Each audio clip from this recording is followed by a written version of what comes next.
Hello, dear viewers and listeners. I present about Theorization of Conflicts. In the previous section, we have talked about peace and conflict. In this part, we are going to delve into examination of Theorization of Conflicts.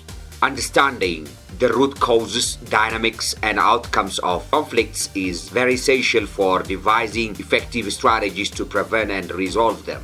One of the most influential theories on conflict is realism. The realists argue that conflicts arise from an inherent struggle for power and resources among states.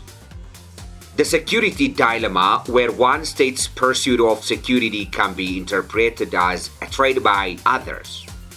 Often, it leads to conflict escalation. An example of this can be seen in the long-standing tensions between India and Pakistan over the disputed territory of Kashmir.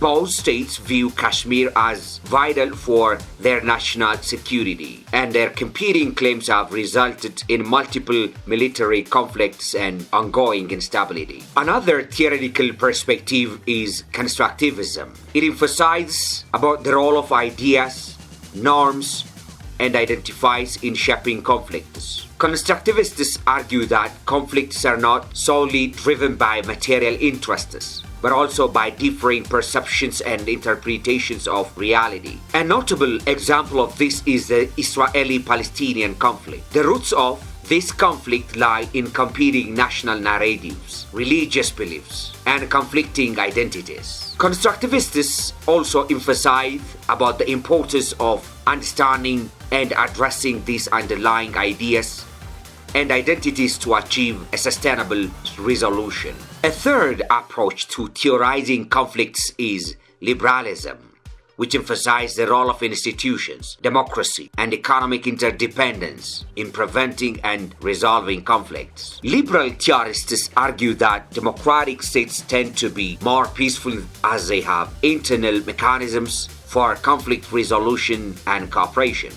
For example, the European Union could be a good example of liberal approach. The European Union, or EU, is an example of a regional organization founded on liberal principles aiming to promote peace and prevent conflicts among its member states. It works by fostering economic interdependence, establishing dispute resolution mechanisms, and promoting democratic values. The EU has played a crucial role in maintaining peace in Europe. We have the Marxists in addition. The Marxist perspective, which views conflict as a result of social and economic inequalities, argues that conflicts arise from the contradictions between different social classes or groups within a society. An example of this can be observed in many developing countries, where conflicts often emerge due to economic disparities, unequal distribution of resources, and social exclusion. The ongoing conflict in Yemen, for instance, stems or emanates from deep-rooted socioeconomic inequalities, political grievances, and regional power struggles. It is important to note that these theoretical perspectives provide different lenses through which conflicts can be understood. However, conflicts are complex phenomena influenced by multiple factors, and no single theory can completely explain their causes and dynamics.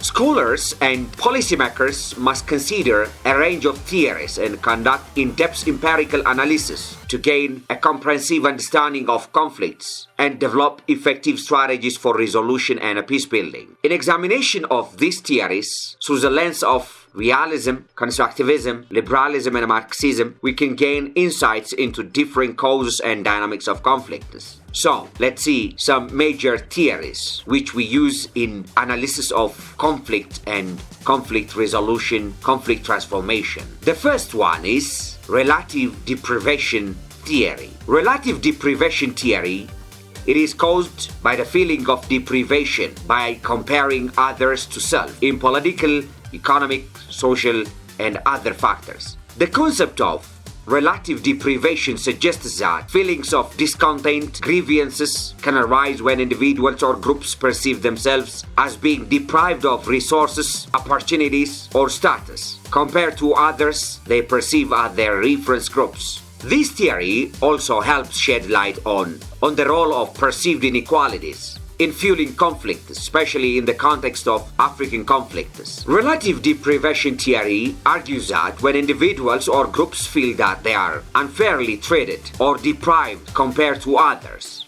it can lead to feelings of frustration, anger, and grievances. These grievances can then escalate into conflict if they are not effectively addressed or resolved. African conflicts provide several examples that illustrate or indicate this theory. One prominent example is the conflict in the Democratic Republic of Congo, or DRC.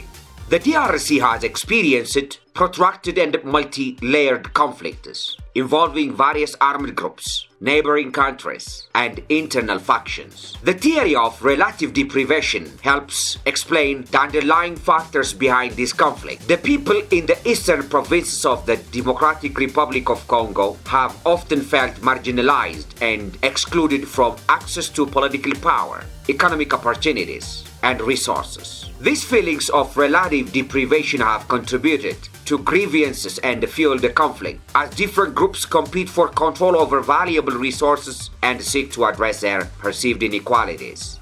Another example can be found in the conflict in Sudan, particularly in the Darfur region.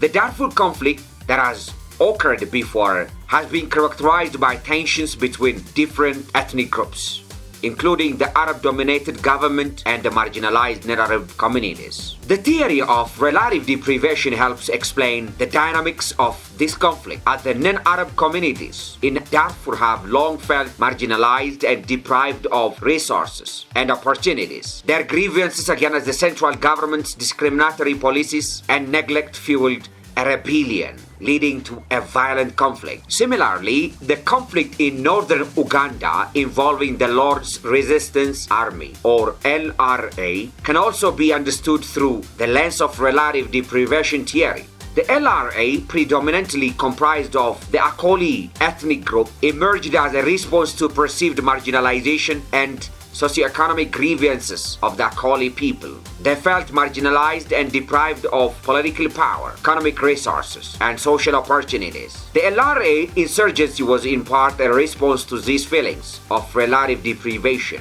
In these examples and many others across Africa, relative deprivation theory demonstrates how perceived inequality, how perceived deprivation, when combined with political, economic, or ethnic factors, can contribute to the eruption and perpetuation of conflicts. By understanding these underlying grievances, policymakers, mediators, and peace builders can address the root cause of conflicts more effectively through targeted policies, inclusive governance, and efforts to promote equitable access to resources and opportunities. So, theory of relative deprivation provides valuable insights into the dynamics of conflict in Africa and beyond. In contexts where individuals or groups perceive themselves as being deprived compared to others, feelings of frustration and grievances can fuel conflicts. By recognizing and addressing these feelings of relative deprivation, it is possible to address the root cause of conflicts and work towards sustainable peace and development.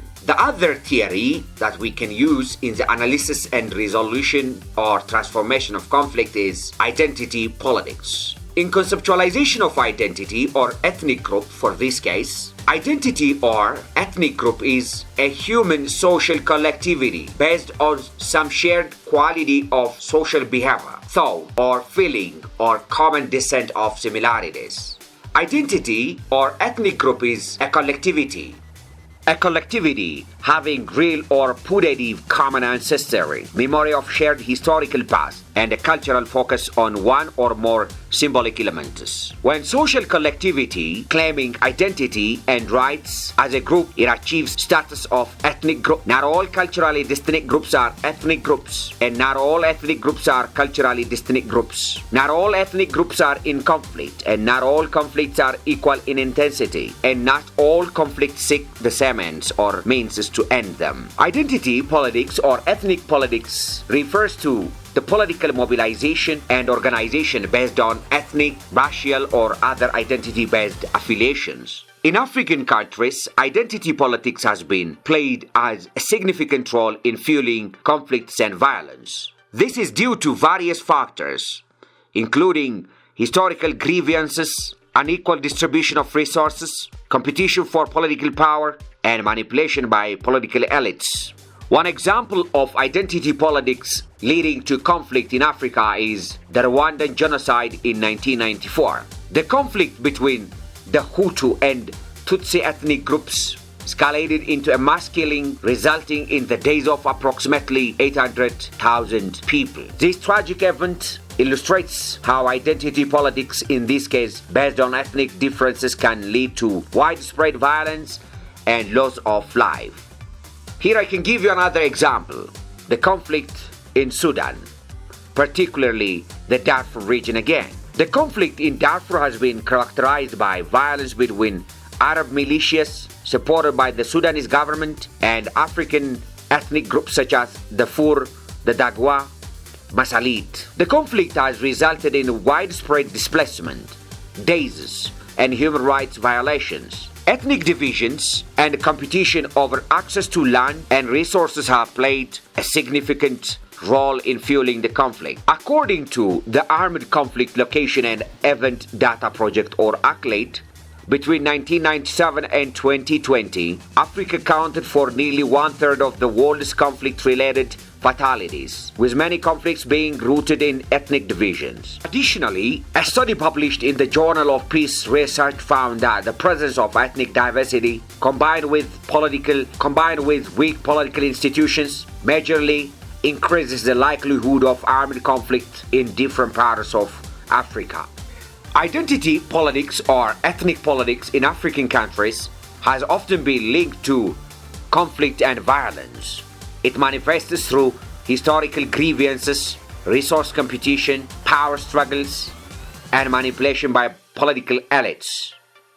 Examples like the Rwandan genocide, the conflict in Darfur, the war in Sudan, the war in Congo demonstrates the devastating consequence of identity-based conflicts. So, addressing identity-based grievances, promoting inclusive governance, and ensuring equitable resource distribution are crucial for mitigating the impact of ethnic politics or identity politics, and it helps much in fostering peace and stability in the region. Here, let's see the primordial and constructive school of thought in relation to conflict. The primordial and constructivist school of thought offer very significant perspective and different perspective on the origins and manifestation of conflict in Africa. While both approaches explore the role of identity and social constructs, they have contrasting viewpoints on the nature of identity and its impact on conflict. The primordial school of thought posits that ethnic, tribal, or other identity groups have deep-rooted and inherent differences that inevitably lead to conflict. It argues that these differences are primordial, with cultural, historical, and biological factors shaping individuals' identities. According to this perspective, conflicts in Africa are seen as a result of inherent and unchangeable differences among ethnic or identity groups. On the other hand, the constructive school of thought challenges the primordial perspective and argues that identities are constructed and shaped through social and political processes. It posits that identities are not fixed or innate, but are socially constructed through interactions, narratives, and institutions. According to this view, conflicts in Africa are seen as a result of the way identities are constructed, perpetuated, and manipulated by political actors and institutions. In the context of Africa, primordialism often perpetuates the idea of ancient hatreds or historical animosities between ethnic or identity groups are the primary cause of conflict. For example, the conflicts in Rwanda and Sudan have been attributed to long-standing ethnic tensions and divisions. Primordial narratives often reinforce stereotypes and deepen divisions, fostering an us versus them mentality that can fuel violence and perpetuate cycles of conflict. On the other hand, constructivism highlights the role of political elites in manipulating identity and ethnic differences for their own gain. It emphasizes the significance of narratives, discourse, and power dynamics in shaping identities and exacerbating conflict. For instance, political leaders have exploited ethnic differences and grievances to consolidate power or gain electoral advantage, leading to ethnic violence and instability. The primordial and constructivist school of thought offer different perspectives on the nature and the cause of conflict in Africa. Primordialism frames conflicts as rooted in inherent and immutable differences, while constructivism highlights the role of social construction and political manipulation. Understanding the interplay between these perspectives can provide valuable insight into the complexity of identity dynamics and conflict in Africa, enabling more nuanced approach to peace building and conflict resolution efforts.